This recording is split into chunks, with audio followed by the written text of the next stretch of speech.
우리가 오늘 본문을 통하여 내가 두려워하고 있는 것이 무엇이며 그 두려워하고 있는 것을 말씀은 어떻게 평가하고 있는지를 알아 두려움에서 벗어나시길 주님의 이름으로 축복합니다.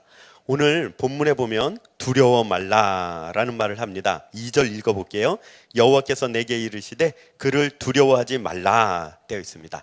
누구를 두려워하지 말라고 하냐면 1절 읽어보겠습니다. 우리가 돌이켜 바산으로 올라가매 바산 왕 오옥이 그의 모든 백성을 거느리고 나와서 우리를 대적하여 에들레이에서 싸우고자 하느니라. 즉 바산 왕 옥을 두려워하지 말라 되어 있습니다.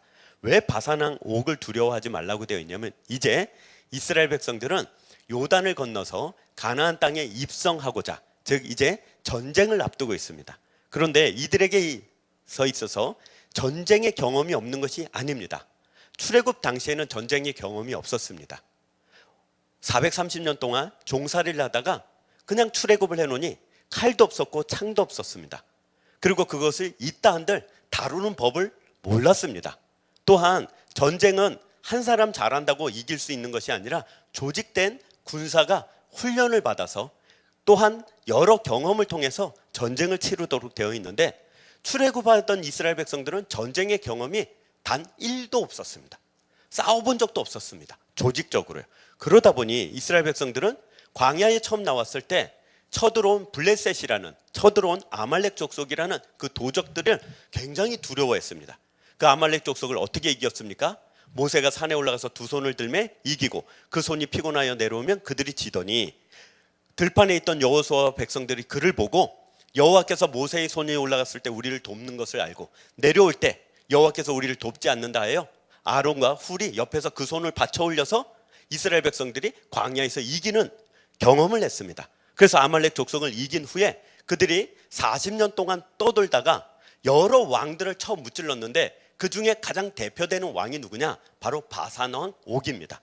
바산 왕 옥은 나중에 유명한 지방으로서 또 한 번 등장하는데 사사기에 보면 바산에서 어떤 것이 나냐면 황소가 납니다. 바산에서 나는 황소의 힘을 당할 자가 있겠느냐라는 말이 있을 정도로 바산이라는 이 동네는, 이 도시는 크고 부유하며 또한 사람도 동물도 장대하고 힘이 세서 아주 강력한 도시국가였습니다. 그런데 이 도시국가를 어떻게 쳐서 이겼냐면 이스라엘 백성들이 정말 단칼에 쳐서 그들을 이긴 경험을 가지고 있습니다. 그 경험을 가지고 있는 이스라엘 백성들에게 이제 가나안 땅에 들어가게 되는데 하나님이 두려워 말라 라고 말하면서 뭐라고 말씀하시냐면 너희들이 바산 왕 옥을 쳐서 무찌르지 않았느냐? 그러니 이제 너희들이 두려워할 것이 무엇이냐? 이제 앞서 들어갈 가나안 땅에 있는 왕들 여리고를 포함해서 그들이 만날 아모리 족속, 여부스 족속, 기브온 족속 이 6 족속들로 대표되는 블레셋이라고 부르는 이 족속들은 바산 왕 옥보다 강하지 않다. 그 이야기를 하면서 용기를 내라고 하는 것입니다. 용기를. 여러분 그 아이들이 실패를 할 때가 있죠. 입시에 실패를 하거나 이렇게 대입이라든가 취직에 실패를 할 때가 있습니다. 이렇게 큰 실패 말고 좀 우리가 보기에는 좀 웃기지도 않은 실패를 할 때가 있잖아요. 아이가 밖에 나갔다 들어오는데 질질 짜고 들어와서 왜 그랬더니 엄마 나 딱지를 다 잊어버렸어. 구술을 다 애들하고 게임해서 잊어버렸어. 우리는 어릴 때 그랬는데 요즘 애들은요. 요즘 애들은 그냥 핸드폰 게임해가지고 지면 또 시리에 빠지더라고요. 누가 나를 안 도와줬고 또 내 친한 녀석이 다른 놈하고 이렇게 연합을 맺어서 나를 공격해서 내 캐릭터를 죽이면 막 분노를 하고 좌절을 하고 막 괴로워하더라고요. 학교에서든지 동네에서든지 아이들이 작은 실패를 거듭하다 보면 습사 자기 자신을 고정화시키기가 쉽습니다. 어떻게 고정화시키죠? 나는 성공 못하는 사람으로 자기를 고정화시키기가 쉽습니다. 그런데 이게 심리적인 거라서 내면적인 거라서 무시하고 아이고 그거 가지고 왜 이렇게 실망해? 그거 가지고 뭐 이렇게 어려워해?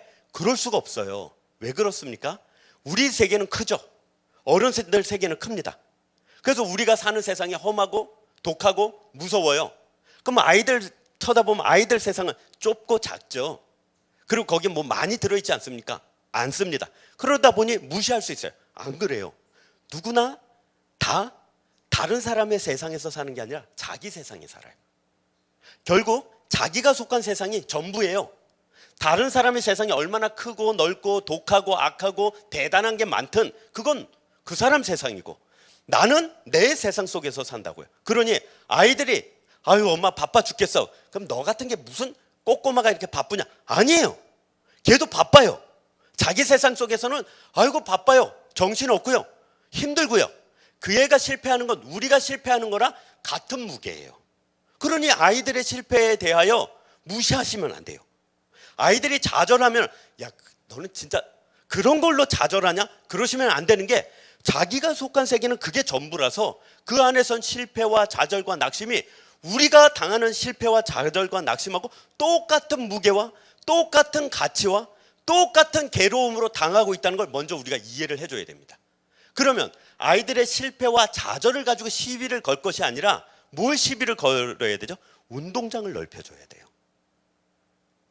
운동장을 더 넓혀줘야 돼요. 즉 세상을 넓혀줘야 되고요. 그걸 옛날 말로는 뭐라고 그러죠? 견문을 넓히다예요. 견문을 넓히다. 그래서 우리 옛 조상들은 견문을 넓히기 위해서 금강산 같은데, 지리산 같은 데를 가서 이제 진취적인 기상을 키운다고 산에 올라가서 범하고 싸우기도 하고, 우리나라도 이제 늑대도 있고 우리나라도 여우도 있고 우리나라도 표범도 있습니다. 조선시대 일제시대 일제강점기 때 마지막 호랑이가 잡혀서 죽었지, 그 전까지는 우리나라에 7,000마리 정도의 호랑이가 살고 있었어요. 그래서 마마 호환이 두렵다고 그랬잖아요. 진취적 기상을 키워주기 위해서 성인식을 하는, 즉 어른이 될 때 산에 가서 길을 이렇게 걸어가는 것을 저기 산청 사람들은 했다는 기록도 나옵니다. 왜 그렇죠? 자기 자신을 키우는 것이 어떤 것을 키우는 거와 동일시 여겼냐면 자기가 속한 세상을 키우는 거하고 동일시 여겼어요. 그래서 우리가 우리 아이들을 해외에 내보낸다, 뭐 유학을 보낸다, 아니면 너 가서 혼자 한번 이 일을 해봐 해서 지방에 내려가서 직장 생활을 한다, 혹은 뭐 기숙사에 들어가서 자기 혼자 열심히 공부를 한다, 이렇게 집을 떠나고 부모를 떠나서 자기가 속해 있던 세상을 벗어나서 전혀 다른 큰 세상에 가서 자기의 실력과 수준을 점검하도록 해서 거기서 오는 실패와 좌절을 딛고 일어날 수 있도록 우리가 만들어주는 일을 통하여 우리 자녀들을 키웁니다. 아니요 목사님, 저는 품 안의 자식이라고 한 번도 내어본 적이 없는데요. 아유 그러시면 안 됩니다. 내놔야 됩니다. 내놓고 풍파와 풍랑 가운데 헤쳐나가는 일들을 통하여 어른으로서 도와주고 어른으로서 이끌어주며 낙심하고 좌절할 때 보살피는 것으로 말미암아 그가 속한 세상을 넓혀주는 것, 그걸 지금 하나님께서 이스라엘 백성에게 하고 있다는 것입니다. 3절 읽어보겠습니다. 2절이요. 여호와께서 내게 이르시되 그를 두려워하지 말라. 내가 그와 그의 모든 백성과 그의 땅을 내 손에 넘겼으니 내가 헤스본에 거주하던 아모리 족속의 왕 시온에게 행한 것과 같이 그에게도 행할 것이니라 하시고, 바산 왕 옥, 그리고 여기 시온 왕에게 행했던 일을 자꾸 이야기합니다. 어떻게 해요? 예전에 네가 했던 성공 사례를 계속 얘기를 합니다. 네가 그때 믿음으로 나를 의지하여 다 나가서 싸워서 이기지 않았느냐? 그렇다면 이제 당할 어려움과 당할 전쟁도 그 전의 경험을 비추어서 이겨낼 것이 아니냐라고 이야기를 하는 것입니다. 잠언에 뭐라고 되어 있냐면 그 말씀이 나옵니다. 자녀들에게 우리 말로 그 의역함이 이것입니다. 작은 것으로 성공시켜서 큰 일을 도모케 하라, 이것입니다. 아이들을 자신감 있는 아이들로 키우고 싶을 때 어떻게 해야 됩니까? 크고 무거운 일을 먼저 시켜서 그 일에 실패하고 좌절하도록 하지 아니하고, 옛 소년들은 작은 일을 시켰습니다. 보잘것없는 일부터 하나씩 하나씩 시켜서 칭찬하고 격려해서 자꾸 조금 더 큰 일, 조금 더 큰 일을 시켜서 그로 하여금 자신감이 붙게 했습니다. 또 실패하고 좌절할 때는요, 그 실패와 좌절의 원인을 함께 분석하고 함께 파헤해서 그걸 해석해서 다음에 동일한 일이 올 때는 그 일을 이겨낼 수 있도록 어른으로서 자녀들을 이끌어 주었습니다. 그게 다산이 말하는 자녀 교육법 중에 가장 중요한 핵심입니다. 작은 일에 자녀들을 성공하게 해서 큰 일을 도모케 하라. 그게 잠언에도 나옵니다. 그런데 여기에 하나님이 그 방법 그대로 이스라엘 백성들을 크게 만듭니다. 바산 왕 옥을 무찌르지 않았냐? 시온 왕을 무찌르지 않았냐? 이제 너희들이 가나안 땅에 들어가면 그들보다 약하다. 아니에요. 사실은 더 세요. 더 커요. 바산왕 옥이나 시온도 다 작은 도시 국가에 불과해요. 그러나 가나안 땅에 들어가면요, 6 부족의 큰 민족들이 있고 심지어 장대한 거인족이 그때도 남아 있었습니다. 심지어 400년 지나고 나서 골리앗이 나오는 것을 보면 400년 전인 지금 가나안 땅을 목전에 둔 이때는요, 골리앗의 선조들이 엄청 많았을 거 아닙니까? 거인족들이. 그 땅에 들어가기 전에 하나님이 무엇을 지금 이스라엘 백성들한테 상기시킨다고요? 작은 성공들이요. 네가 아말렉 족속을 어떻게 이겼는지 기억하고, 바산 왕을 어떻게 이겼는지 기억하고, 시온 왕을 어떻게 이겼는지를 기억해 봐라예요. 국민학교를 졸업하고 중학교를 졸업하고 고등학교를 졸업하고 대학을 가는 거지, 특별한 경우가 아닌 이상은 이 단계를 밟아가는 것입니다. 그래서 국민학교, 초등학교를 잘 마친 후에 중학교 가고, 중학교 잘 마친 후에 고등학교 가도록 하나님이 우리를 이끄십니다. 그러면 여기서 질문입니다. 이 이야기들의 이제 3절 이후로 하나님께서 이스라엘 백성들을 그 과정을 거치지 않았느냐 하고, 우리가 당하는 모든 세상의 어려움과 두려움을 이겨낼 근거로 제시하는 것이 있습니다. 그것이 무엇일까요? 그것이 무엇일까요? 우리 3절 읽어보겠습니다. 우리 하나님 여호와께서 바산왕 옥과 그의 모든 백성을 우리 손에 넘기심에 우리가 그들을 쳐서 한 사람도 남기지 아니하였느니라. 이게 한국말이어서 그렇고, 히브리어로 하면, 의역하면 이렇습니다. 히브리어로 직역하면 이렇습니다. 너희가 한 사람도 남기지 않고 쳐 죽인 것은 바로 내가 너희 손에 그 모든 사람들을 넘겼기 때문이다. 즉, 원인절을 어디에다 두냐면, 그들이 용감해서도 아니고 열심을 내서도 아니고 실력이나 능력이 있어서도 아니고 하나님이 일방적으로 그들을 너희에게 붙여줬기 때문에 너희들이 그들을 뗐다 붙였다 했다 이것입니다. 그러므로 말미암아 너희들이 바산왕 옥을 쳐 무찔러서 이겼다 이것입니다. 그리고 다음 9절 4절에 그때 우리가 그들에게서 빼앗지 아니한 성읍이 하나도 없이 다 빼앗았는데 그 성읍이 60이요 곧 아르곱 온 지방이요 바산에 있는 옥의 나라니라. 이 옥의 나라의 성들을 다 뺏었습니다. 그 일들을 뭐라고 되냐면, 이 히브리어로 그대로 읽어보면 내가 너희들에게 그 성을 주었음으로 인하여 너희들이 그 성들을 차지했다 이것입니다. 왜 자꾸 이걸 강조해서 이야기하냐면, 바로 이제 우리가 인생 가운데서 지금 이 시점 2023년 1월을 시점으로 하여 우리가 천국에 도달할 때까지 살아갈 길 날들을 우리 앞에 있는 일이라고 보고, 이제 2023년 1월 전, 즉 2022년 12월부터 우리가 태어났을 때 그때를 과거로 볼 때, 즉 지금을 기점 잡아서 이전의 일과 이후로의 일을 봤을 때 우리가 지금 2023년 1월에 서 있잖아요. 하나님이 지금 우리에게 오셔서 너의 2023년은 이럴 것이다, 너의 앞으로의 인생은 이럴 것이다, 너는 천국 갈 때까지는 이럴 것이다 라고 말씀하신다면 우리에게 무슨 말씀하실까요? 우리에게 너 22년도에 이렇게 성공하지 않았냐, 이렇게 믿음으로 이겨내고 승리하지 않았느냐, 그러니 2023년 걱정 없다. 아니에요. 지금 이 본문에 있으면 이것입니다. 너 오늘 기점으로 어제까지의 너의 인생에 걸어온 길을 봐라. 가만히 생각해 보면 네가 이루었고 네가 세웠고 네가 모았고 네가 해냈다라고 생각하는 그 모든 일들을 지금 시점으로 과거형으로 따져서 봐라. 내가 너에게 안 붙여준 것이었고, 내가 너에게 안 준 것이었고, 내가 너에게 거저 줌으로 말미암아 네가 폼나게 세웠고 폼나게 모았고 폼나게 써서 네 것인 것처럼 다 보여지도록 내가 해주지 않았느냐, 그 얘기입니다. 그러면 신앙은 어디서 시작되냐?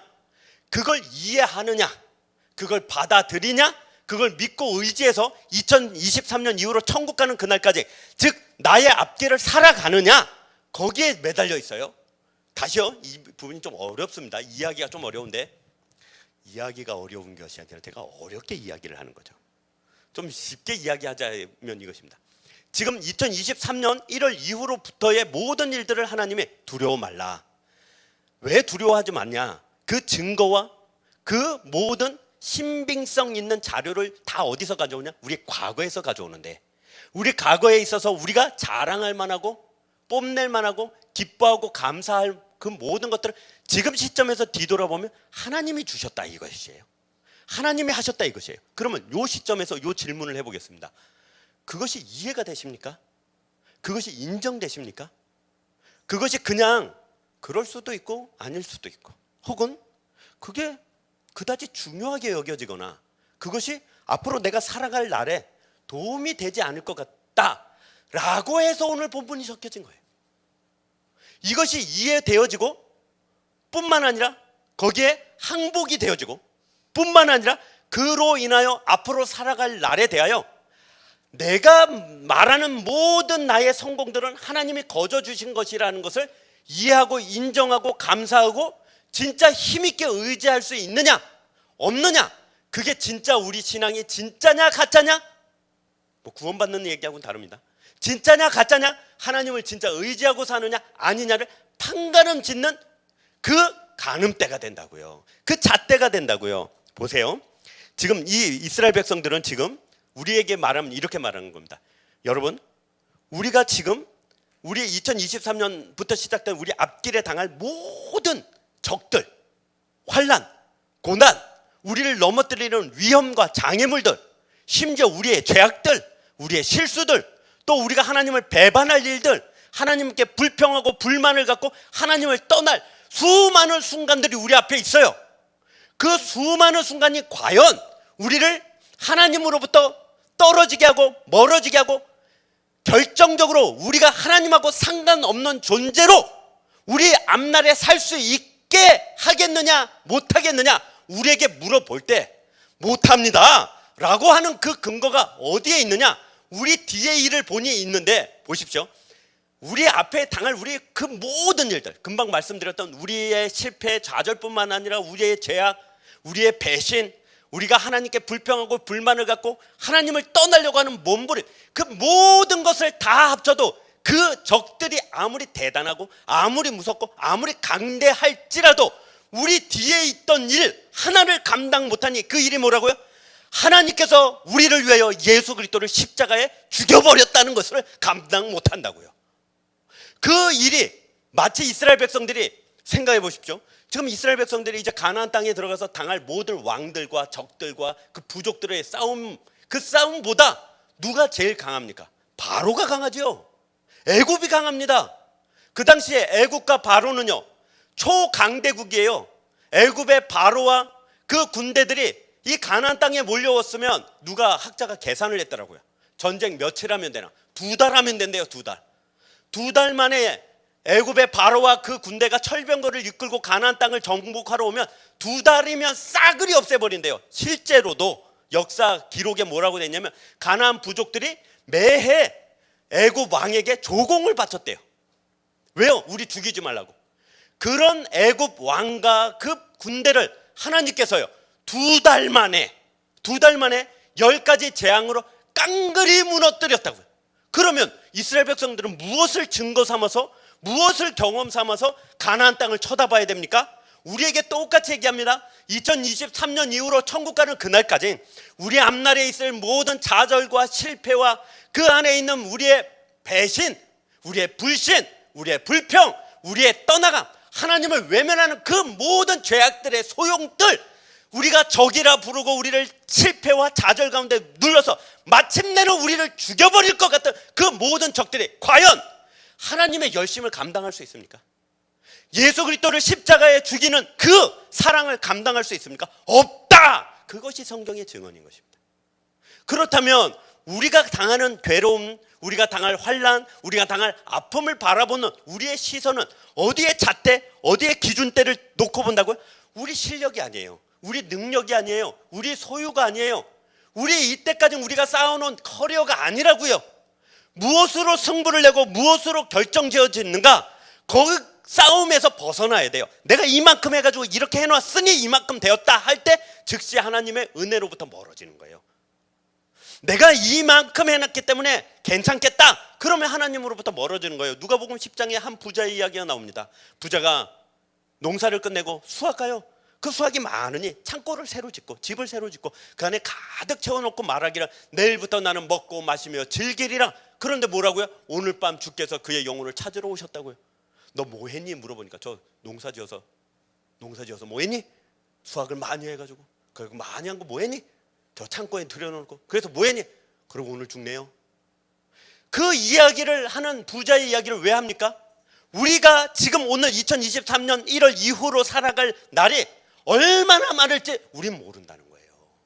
하루가 될지 한 달이 될지 1년이 될지 10년이 될지 그 기간의 길이가 중요한 것이 아니라 그 기간을 무엇로 채우며 얼마나 가치 있고 의미 있게 그 날들을 하나님 앞에서 만들어 가느냐가 올 한 해 우리가 진짜로 해야 되는 결단이요 각오예요. 하루를 살아도 찬송가 있잖아. 하루를 살아도 뭐 어쩌고 저쩌고 뭐 주를 위해 살려 어쩌고 저쩌고.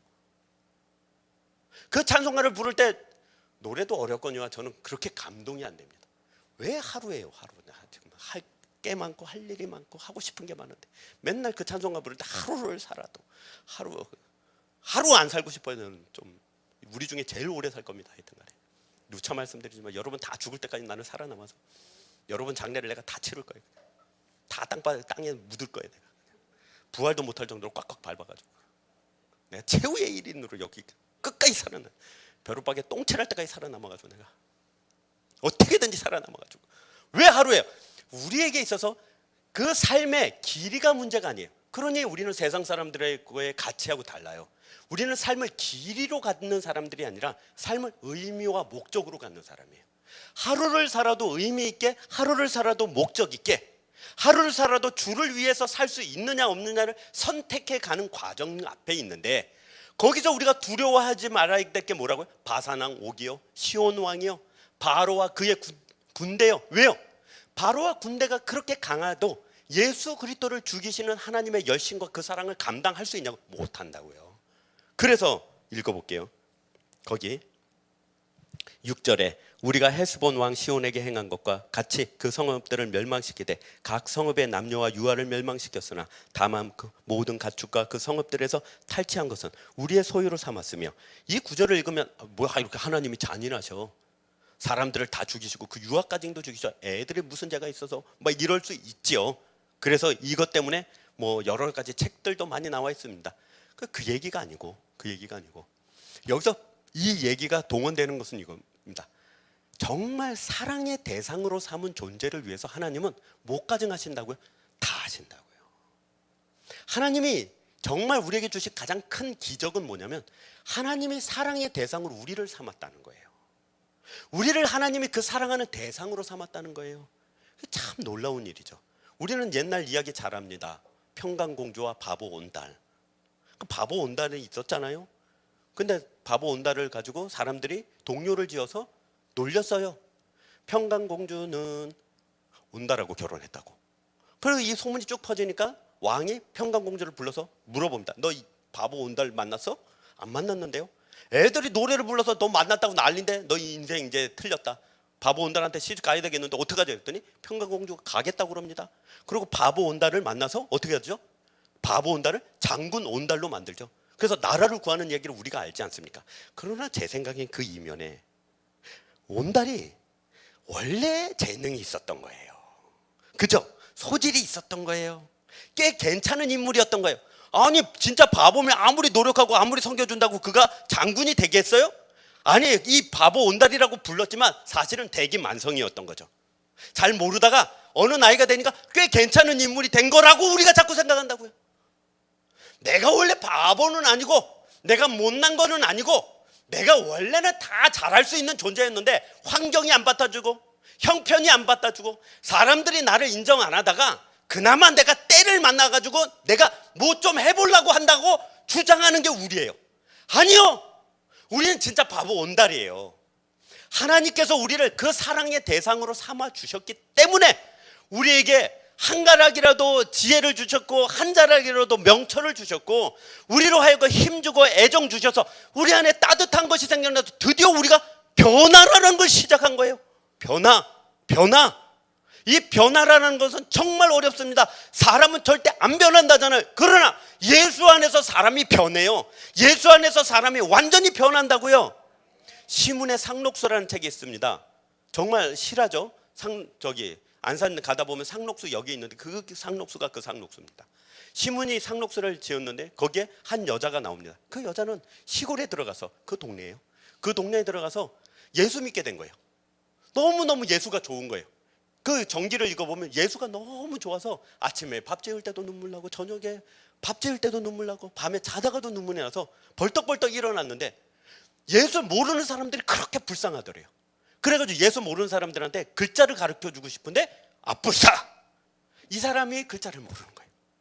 그러니 자기가 글자를 모르는 것 때문에 예수님 그 사랑으로 그 불쌍한 글자 모르는 사람에게 글자를 가르쳐주고자 공부를 했더니 며칠 만에 언문을 뗀 거예요. 옛날 말로 한글을. 며칠 만에 수학을 뗀 거예요. 며칠 만에 농업을 뗀 거예요. 그래서 그걸로 사람들을 가르쳐서 야학을 시작해요. 몇 사람 너 뭐 글자 한번 배워보자. 그래가지고 그 등불 아래서 한 명, 두 명, 세 그래가지고 한 명, 두 명, 세 명 늘어나다가 갑자기 그 동네 사람들이 다 배워서 동네 전체가 다 배워나요. 그게 상록수라는 책의 실화예요. 그래서 저기 가면 그 상록수에 가면 그 교회가 아직도 있습니다. 그리고 그 교회 가면 그 전기가 이렇게 비석으로 있습니다. 예수를 믿는다는 건 내가 변화를 받는 하나님의 은혜요, 다른 사람을 변화시킬 수 있는 하나님의 능력이 됩니다. 그래서 그것이 우리 안에 온전히 와서 뭐라고요? 하나님이 우리를 사랑의 대상으로 삼았다는 게 왜 기적이라고요? 그 기적이 우리 안에서 전에 없던 일들을 만들어내기 때문입니다. 전에 못하던 것을 할 수 있게, 전에 없던 것이 생기며 전에는 몰랐던 것을 알게 하는 일들이 예수 안에서 일어나는 것입니다. 그래서 내가 너희를 얼마나 사랑하는지를 아는 나를 증명하기 위해서 자꾸 하나님께서 이스라엘 백성들에게 얘기하는 겁니다. 바산 왕을 기억해라, 시온 왕을 기억해라, 애굽의 바로와 군대들을 기억해라. 내가 너희를 어떻게 건져냈느냐. 이제 가나안 땅에 들어갈 터인데 너희들은 두려워 말라 이것입니다. 그러면 기억해 보십시오. 우리가 구원을 받아서 하나님 자녀 되고 천국 백성 되는 것은 공짜라고 그랬잖아요. 물론 공짜는 아닙니다. 예수님께서 십자가에서 죽는 죄의 그 요구의 대가를 치러 주신 것입니다. 그러나 그 안에는 우리 공로도 없고 우리의 어떤 힘도 들어가 있지 않습니다. 다만 이제 이스라엘 백성들이 출애굽할 때는 하나님이 일방적으로 출애굽시켜 주셨지만 왜 자꾸 두려워 말라, 무서워 말라 이야기하는 이유가 무엇이냐면 가나안 땅에 들어가면 이제 칼 들어야 돼요. 칼 들어야 됩니다. 가나안 땅에 들어가면 곡괭이를 들어야 됩니다. 가나안 땅에 들어가면 전쟁을 이제 여호와의 이름으로 여호와의 군대 장관을 따라 여호와의 군대가 되어서 가지만 실제로 전투에 들어가야 됩니다. 그게 우리 믿음 생활이에요. 믿음 생활. 하나님의 자녀가 되어져서 가만히 있으면 되어지는 것이 아니라 이제 믿음으로 살라는 요구를 받습니다. 믿음으로 살아야 된다는 교훈과 책망을 우리가 이제 실제로 받습니다. 그냥 가만히 있으면 하나님이 지혜와 명철을 주셔서 만사 형통하게 하지 않으십니다. 간구하고 기도해야 됩니다. 그래야 하나님이 주십니다. 그래서 오늘 꼭 명심해야 될 것이 있습니다. 기도라는 것은 하나님께 요구하는 것이고 하나님께 받는 것입니다. 물론 기도가 내 욕심과 내 소욕에 따라서 잘못된 기도를 하다 보니 응답받지 못한다고 야고보서에 되어 있습니다. 그러나 야고보가 뭐라고 합니까? 기도해라. 누구에게요? 지혜 없는 자는 후히 주시고 꾸짖지 아니하시는 하나님께 기도해라. 하나님은 그 지혜를 주신다예요. 그런데 요한 1서에 뭐라고 되어 있습니까? 그 기도로 말미암아 무엇을 채우라고요? 우리말로 의역하면 분량입니다. 그래서 기도에는 두 가지를 꼭 기억하세요. 기도에는 채워야 될 것이 있어요. 첫 번째, 분량을 채우셔야 돼요. 분량을. 기도는 물통에 물을 붓는 거하고 똑같아요. 아구까지 물을 붓지 아니하면 잔치상에 못 내어가는 물로 된 포도주처럼 물로 채워야 돼요. 분량을 채워야 돼요. 왜 분량을 채우라고 그럽니까? 그 분량을 채우는 동안 하나님은 우리에게 무엇을 요구합니까? 하나님을 찾아오라고 요구하죠. 기도 안 하면 하나님을 찾습니까? 그 사랑의 대상으로 지정한 하나님께서 그 사람을 보고 싶죠? 그럼 불러야죠. 그 사람하고 말하고 싶죠? 그럼 그 사람이 말을 해야 되잖아요. 그런데 우리는요, 누차 말씀드리지만 배부르고 등 따시면 절대 하나님을 찾지도 않고 말하지도 않고 하나님께 오지도 않는 우리들 때문에 하나님은 우리에게 기도의 제목을 주십니다. 기도의 능력을 주셔서 우리를 부르십니다. 그리고 여러 번 부르십니다. 어떤 기도는요 5번 가면, 어떤 기도는 10번 가면 그럼 응답이 안 돼요. 아직 기도의 분량을 안 채우셔서 그렇습니다. 옆 사람을 쿡 찔러가지고 야, 나 못 채웠는데 좀 빌려줘. 다음에 너 못 채울 때 내가 채워줄게. 그러십시오 제발. 왜요? 제가 괜한 말 하는 것이 아니라 뭐라고 되어 있습니까? 사도 바울이 권고했죠. 믿는 자들의 기도는 역사하는 바가 크니 혹여 네 병이 낫지 아니하거든 교회의 장로를 불러다가 그 오른손을 들어 기독해 하라. 그 장로의 기도가 채워져서 네가 병에서 낫는다. 자기 기도의 분량을 자기가 못 채우는 연약한 존재임을 하나님이 알고 계셔서 우리로 하여금 하나 되게 한 이유가 뭐라고요? 다른 사람의 기도의 분량을 채워주라고요. 그래서 중보기도 사역을 왜 합니까? 꼭 해야죠. 왜요? 우리 기관, 단체, 약한 사람, 부족한 사람, 기도의 제목에 있는 사람들이 바쁘고 힘들고 기도하지를 못하다 보니 중보기도에 헌신되어 있는 우리 1여전도의 권사님들이 와서 토요일에 기도를 해주는 거예요. 뭐예요? 물통에 물 붓고 있는 거예요. 채우지 못하는 기도의 분량을 채워주고 있는 거예요. 그 응답되면요. 그러나 하나님은 공짜는 없죠. 믿음은 공짜가 없습니다. 받아내십니다. 다른 사람의 기도를 받아내시죠. 다른 사람의 분량을 채우지 못할 때 이상하잖아요. 사람이 왜 하필이면 내가 저 사람을 만났을까? 왜 하필이면 저 사람에게 내가 기도 제목을 듣게 하셨을까? 왜 저 사람 기도 제목을 들을 때 내 마음속에 슬픈 마음과 짠한 마음과 괴로운 마음이 들어서 주님 저 사람 기도 응답해 주세요라는 말이 왜 내에게서 없던 것이 나올까? 함께 채우라고요. 그 기도의 분량을 서로 함께 채워야 됩니다. 그래서 우리 성도님들 다 서로의 기도의 분량을 채워 하나님의 우리에게 요구하는 하나됨을 이루시길 주님의 이름으로 축복합니다. 두 번째는 기도의 기간을 채워야 돼요. 기도의 기간을 채운다면 이것입니다. 우리 중고등부 친구들한테 한번 질문한 적이 있는데 하나님은 우리의 기도를 얼마나 참작하셔서 하나님의 일을 결정하실까요? 예를 들어 내일 비가 오게 해달라는 사람이 있고 오지 말라게 해달라는 사람이 있고 구름이 가르게 해달라는 사람이 있고 해가 쨍하게 해달라는 사람이 있어 수많은 기도가 하나님께로 올라가는데 그 기도가 올라오면 하나님은 어떻게 그 모든 기도를 다 참작해서 결정하실까요? 내일의 날씨를 이쁜 놈 먼저 헌신하고 착하고 수고하는 놈 먼저 라고 생각하셔서 오해가 일어납니다. 그렇지 않습니다. 그렇지 않습니다. 그렇죠. 하나님은 우리의 지혜를 뛰어넘습니다. 하나님의 능력은 우리가 상상할 수가 없습니다. 우리는 쏠리죠. 우리는 잘 모르죠. 우리는 하나를 하면 하나를 못합니다. 이쪽이 되어지면 이쪽이 안 되고요. 우리는 빛이 있으면 어둠이 있습니다.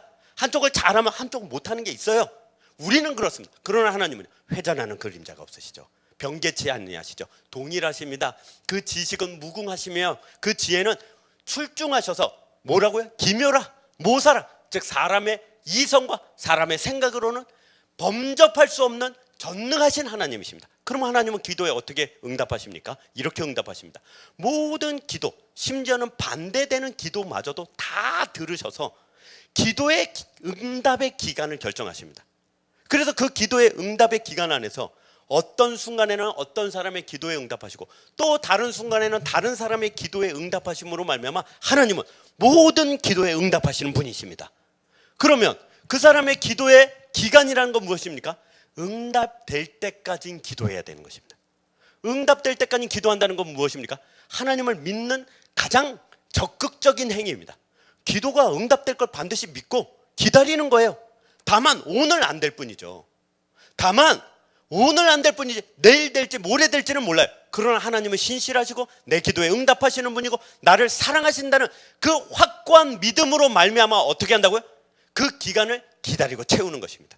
그 기간과 분량을 채움으로 말미암아 하나님이 우리를 그 사랑의 대상으로 만들어 요구하는 바 완성시키는 것들을 완성합니다. 어떻게 해요? 하나님을 닮아가게 하죠. 하나님을 닮아가게 합니다. 인내를 기르고 오래 참음을 기다리고 그리고 그 되어지는 하나님의 일들을 하나씩 하나씩 보게 되는 것입니다. 성급해서 못 봐요. 성급해서. 저 자신에게도 늘 이렇게 강조하는 바가 이것입니다. 하나님보다 혹여 너무 빨리 나가서 하나님의 일하심을 못 볼 때가 얼마나 많은지 몰라요. 좀 이제 기다리면 되는데 입 다물고 있으면 되는데 그러면 하나님이 다 하시는 일들이 사람을 통해서 보여질 때가 있어요. 그럼 하나님이 하시는구나. 하나님이 저 사람의 마음을 움직이시는구나. 하나님이 저 일들을 이루어 가시는구나. 알게 돼요. 그러면 하나님 뒤를 이렇게 쫓아가면서 하나님의 일하심을 보면서 내 때를 기다리면 됩니다. 하나님이 내 기도에 응답하는 때만 기다리면 되는데 내가 급한 거예요. 가서 막 만들어내는 거예요. 가서 만들어 안 되는 거예요. 우리 시골에 그 통발이라는 것이 있습니다. 통발 아십니까? 요즘은 플라스틱으로 만들지만 옛날에 대나무로 만들었습니다. 대나무로 호리병, 이해하기 쉽게 소주 대병처럼 만듭니다. 앞은 좁고 뒤는 넓습니다. 고기는 희한하게도 좁은 데서 넓은 곳으로 나가는 성질이 있어요. 그래서 호리병 입구 쪽으로 왔던 고기는 구멍을 보면 들어가요. 그런데 희한하게도 넓은 데서 좁은 데로 못 가서 나오지를 못합니다. 거기 뭐 장애물이 있는 것도 아닌데 통발을 아침에 그 안에다가 막 생선 찌꺼기 같은 걸 집어넣고 줄을 매달아 가지고 바다에다 휙 던져놔요. 던지고 나면요 기다려야 돼요. 근데 어릴 때 저는 그걸 못 기다리겠어요. 던지고 바로 걷어요. 던지고 바로 걷고. 그럼 절대 안 들어가요. 걔가 움직이면 안 되거든요. 바다 뭐 어른들 말이긴 한데 바닷속 깊이 그 통발이 이렇게 쭉 가라앉으면 통발 안에다 납덩어리를 하나 같이 넣어놓거든요. 그럼 이렇게 바닥에 이렇게 깔아앉아요. 그럼 그게 바다에 이렇게 슬렁슬렁 흔들리면 기다리면 좋은 게 온대요. 좀 처음에는 별거 아닌 것들이 들어가요. 제일 성질 급한 애들이 있어요. 요만한 쫓개들. 쫓개들은요 뭐가 오면 그냥 제일 먼저 달라들어 들어와요. 그때 건지면 쫓개예요. 쫓개 아세요? 그 이렇게 간장에다가 졸여가지고 먹는 게 있습니다. 이런 게 요만한 거 있어요. 이렇게 엄지 손톱만한 거 애들 맛은 있어요. 튀겨놓으면. 그러나 그거 그냥 잡을 수 있는 쉬운 것들. 기다리면 뭐가 들어오냐면 끝까지는 기다린 자는 문어가 들어옵니다. 낙지가 들어와요. 낙지가 들어오면 진짜 대박입니다. 낙지는 팔아도 그때 몇만 원이고요. 낙지 들고 가면 정말 엄마의 사랑을 극진하게 받습니다. 정말 엄마의 인정을 받습니다. 오늘 네가 돈 되는 걸 들고 왔구나. 이러고 얼마나 좋아하는지를 모릅니다. 낙지 같은 게요. 기다리면 돼요.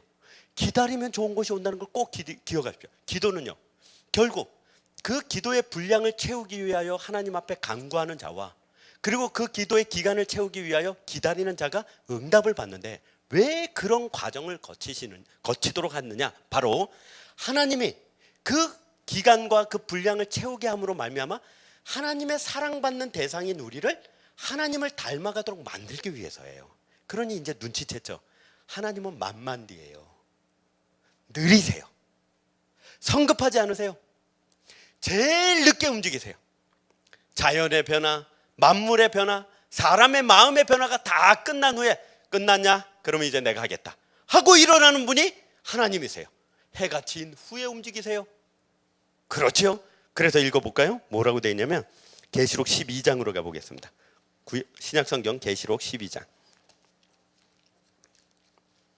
계시록 12장에 가면 이렇게 되어 있습니다. 12장 9절부터요.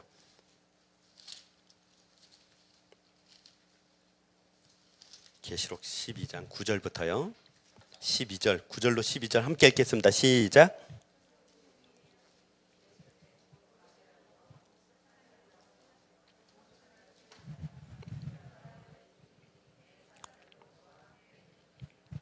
내가 또 들으니 하늘에 큰 음성이 있어 이르되 이제 우리 하나님의 구원과 능력과 나라와 또 그의 그리스도의 권세가 나타났으니 우리 형제들을 참소하던 자 곧 우리 하나님 앞에서 밤낮 참소하던 자가 쫓겨났고 또 우리 형제들이 어린 양의 피와 자기들이 증언하는 말씀으로써 그를 이겼으니 그들은 죽기까지 자기들의 생명을 아끼지 아니하였도다. 그러므로 하늘과 그 가운데 거하는 자들은 즐거워하라. 그러나 땅과 바다는 화 있을진저 이는 마귀가 자기의 때가 얼마 남지 않은 줄을 알므로 크게 분내어 너희에게 내려갔음이라 하더라. 아멘. 마지막 때에 되어지는 일들을 보여주는 본문입니다. 그런데 마지막 때에 어떤 일이 벌어지냐면 우리가 2023년 1월부터 시작해서 이제 천국 가는 그날, 즉 우리의 장래 일들 가운데 우리를 두렵게 하고 우리를 무섭게 하며 좌절하고 낙심하게 하는 모든 일들 가운데 하나님의 그 일들을 어떻게 처리하신다고요? 모든 일들의 대표, 즉 우리를 두렵게 하는 대표로 여기에 계시록 12장에 뭐라고 등장한다고요? 계시록 12장에 등장하는 사단이라는 이름으로 등장해요. 우리를 위협하고 우리를 두렵게 하는 큰 용이라는 존재로 등장해요. 즉 그 큰 용을 하나님께서 어떻게 하신다고요? 불못에 던져버린다고요. 그냥 끝장내서 완전히 없애버린다고요. 이건 상징적인 표현이고 또 이것을 통하여 우리에게 교훈하는 바가 있습니다.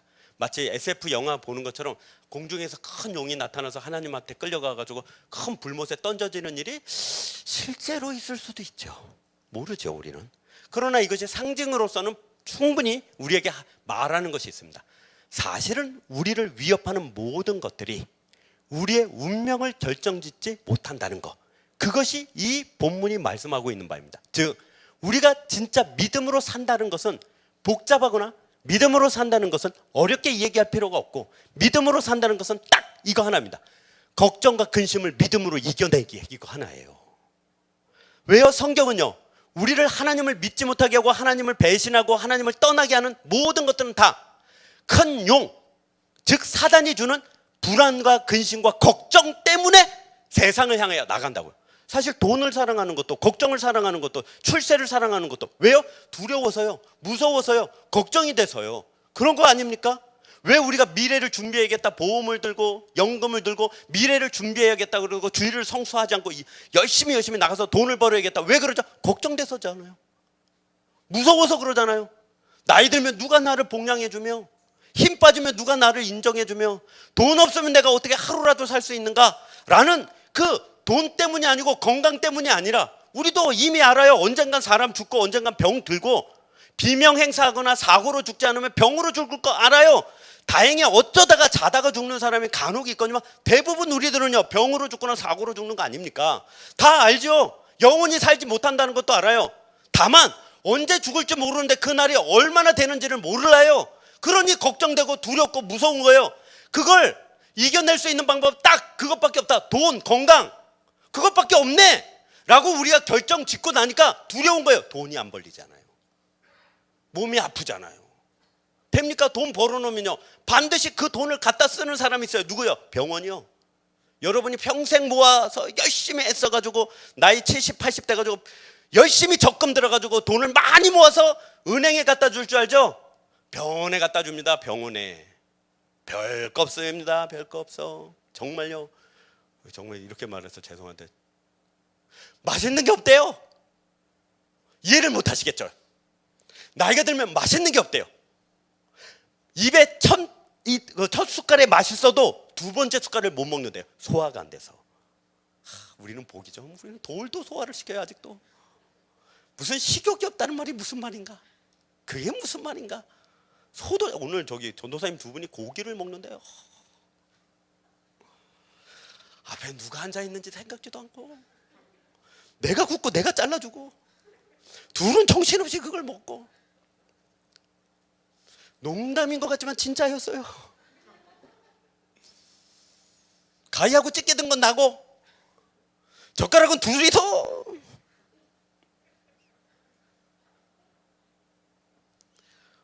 희한한 거는 두 장 구웠거든요. 고기를. 여기 두 장이 남았어요. 두 장을 이렇게 구운 걸 이렇게 먹을 찰나가 되면 이제 두 장을 마저 올려가지고 불 조절을 하고 이래야 맛있게 되잖아요. 그럼 내가 이제 뒤집고 있었어요. 그러니까 사면을 구워야 맛있잖아요. 고기는요, 위아래만 구우면 맛없고. 고기를 끄떡인 분들 고기 좀 드셔보셨군요. 사면을 구워야 맛있지 않습니까? 젓가락을 들고 이러고 있어요. 사면을 구울 때까지. 어쩌자는 거예요? 나는 앞에서 열심히 사면을 굽고 있고 둘은 젓가락을 들고 사면이 구울 때까지 기다려요. 그러고 있어요. 그거 얼마나 좋습니까? 좋아요. 그렇게 먹으면 얼마나 좋습니까? 근데 그게 안 된대요. 나이 들면요. 고기가 있으면 뭐 한대요? 씹을 수가 없는데. 임플란트 하면 뭐 합니까? 턱 관절이 이미 가셨는데. 삼키면 뭐 합니까? 이 안에 바로 가스 할명수를 먹어야 되는데, 가스 할명수 먹으면 고기가 영양가가 어디로 갑니까? 가스 할명수와 함께 가라지요. 몸으로 옵니까? 다 사라지죠. 그리고 아무것도 못해요. 아무것도 안 돼요. 그게 우리에게 진짜 걱정과 근심과 두려움을 주는 것. 그때 우리가 우리의 신앙을 점검해야 됩니다. 진짜 그게 두려운가? 진짜 그게 무서운가? 사도 바울이 뭐라고 그랬습니까? 나이가 들어서 빌립보서에 뭐라고요? 내 겉사람은 날마다 이제 후패해져 간다. 즉 육신은 병 들어가고 못 나져가고 못생겨져가고 안 돼져가고 참 힘들다. 그래요. 아닙니다. 무슨 말이 생각났으나 그렇군요. 넘어가기로 하고. 걱정이 많아요. 누가 너 무슨 걱정을 하고 있어가지고 제가 그게 아니라고 말하고 싶은데, 생전 잘 안 나오시다 오늘 나오셔가지고 말을 못 하겠네요. 아니에요. 그 걱정이 아닙니다. 진짜 우리가 걱정하고 근심하고 두려워해야 되는 것은 우리 육신의 후패함이나 우리 마음의 약해짐이나 우리가 인생 가운데서 빛으로 드러나지 않고 내가 생각한 만큼 내 인생이 잘 풀리지 않는 걸 두려워하거나 걱정할 것이 아니에요. 진짜 우리가 걱정해야 되는 건 우리 영혼의 문제입니다. 우리 믿음은 다 어디 있다고요? 아주 그냥 대단하게 여기지 마십시오. 아주 믿음으로 큰 역사를 일으키고 믿음으로 큰 일들을 할 거라고 1도 생각하지 마십시오. 성경은 그걸 우리에게 요구를 하지 않아요. 믿음은 딱 한 가지만 하라고 예수님이 우리에게 직접적으로 얘기하지 않았습니까? 뭐라고요? 공중나는 새를 봐라 얘들아 그러잖아요. 들에 핀 꽃을 봐라 얘들아 그러잖아요. 거기 마태복음 그 구절들이요, 언성을 높여서 말해야 된대요. 히브리어 그 헬라어 그 가르친 교수님이, 왜냐면 그 단어가 뒤에가 호소하도록 돼 있대요. 그래서 얘들아, 우리는 달력에 있는 예수님이 갑자기 나오셔가지고 어린 양을 안고 들에 핀 꽃을 보거라, 공중나는 새를 보거라 이럴 것 같은데, 거기 구절들이 헬라어 연구하는 사람들은 뭐라고 그러냐면 소리 지르는 거래요. 얘들아 제발 공중나는 새를 봐라, 들에 핀 꽃을 봐라. 그 다 무슨 얘기예요? 왜 걱정하느냐예요. 믿음이란 무엇이냐? 걱정과 싸우는 게 믿음이에요. 근심과 싸우는 게 믿음이에요. 두려움과 싸우는 게 믿음이에요. 그걸 우리 오늘 이 말씀 붙잡고 딱 결정 냅시다. 뭐라고요? 내 믿음, 그걸로 뭐 세계를 뭐 예수 그리스도께로 인도할 것도 아니고, 내 믿음 죽은 자를 살릴 것도 아니고, 내 믿음 기적과 이적을 일으킬 것도 아니고, 하나님이 나에게 너 믿음 어디 있어라고 요구하는 거 딱 하나, 내 근심과 싸우기, 내 걱정과 싸우기, 내 두려움과 싸우기예요. 걱정 찾아오고 근심 찾아오고 두려움 찾아오면 딱 결정하세요. 아, 나 지금 믿음으로 안 사는구나. 밤에 잠이 안 오면 딱 결정하세요. 내가 믿음으로 살아야겠구나. 나 그냥 베개에 머리만 대면 자자. 왜요? 걱정 근심 하나님께 맡기고 그러자예요. 바리바리 싸가지고 오세요. 주일날 보따리에다가 걱정 근심되는 거 자식도 넣고 남편도 넣고 돈도 넣고 건강도 바리바리 싸가지고 이 앞에다 다 던져놓고, 목사님 여기 던져서 이러고 가세요. 제발 예배 끝나면 다시 메고 가지 마시고 그냥 바로 던져놓고 믿음의 싸움을 하시라고요. 믿음의 경주를 하라고. 어차피 걱정해서 풀 수 있으면 이미 우린 풀었어요. 걱정해서 그 사람 해결할 거였으면 이미 해결했다. 안 돼요. 못해요. 하나님이 그래서 기다려요. 뭘요? 기도의 분량, 기도의 기간을 기다려요. 나한테 제발 기도해라, 내게 구해라. 그래서 구해라, 찾아라, 두들려라 이러고 계시는 것입니다. 이스라엘 백성들이 가나안 땅을 바라보고 두려움과 걱정과 근심 가운데 가만히 있으니까 뭐라고? 나가라, 두려워 말라, 무서워 말라. 너희들, 내가 너희들을 위하여 애굽 왕 바로를 처음 무찌르고 바산 왕을 무찌르며 시온 왕을 무찌르지 않냐. 그 앞에 있는 가나안 땅 너희들에게 준 것이 아니냐. 우리에게 똑같이 말합니다. 기억해봐라. 예수 그리스도를 십자가에 못 박은 하나님의 사랑이 2023년 너희들의 걱정이 무엇이냐, 두려움이 무엇이냐, 내가 너희와 함께 하리니 일어나라. 그 말에, 그 명령에 아멘으로 일어나야 되는 것입니다. 걱정 있죠, 두려움 있죠, 근심 있죠. 그러나 걱정이 걱정을 나를 무너뜨리도록 놔두지 마시고, 두려움이 나를 죽이도록 놔두지 마시고, 그 근심이 나를 짓눌러 바보가 되도록 놔두지 마시고 믿음을 사용하세요. 어차피 내 힘으로 안 될 것 하나님 나는 맡기고 그냥 살랍니다. 하나님이 알아서 하십시오. 그게 믿음이에요. 바보 같아요? 모자라 보여요? 안 될 것 같아요? 아니요. 믿음의 열조들이 히브리서 11장에 보면 믿음으로 아브라함은 갈 바를 알지 못하고 떠났고, 믿음으로 이삭은 그 앞에 있는 당할 일들을 알고도 광야로 나갔다고요. 우리가 똑같습니다. 우리도 믿음으로 말미암아 2023년 나가는 거죠. 어차피 시작된 거 도망갈 데도 없고 이미 피할 데도 없고 이미 하나님 알아서 하십시오. 나는 갑니다. 그게 우리 진짜 믿음이에요. 부족하고 연약할수록 하나님이 좋아해요. 하나님이 하실 일이 많아서. 못난 걸 하나님이 더 좋아해요. 하나님이 더 폼나니까. 잘나고 대단하고 가진 자 해봐야 하나님 빛도 안 나고 폼도 안 나서 하나님이 안 도와주세요.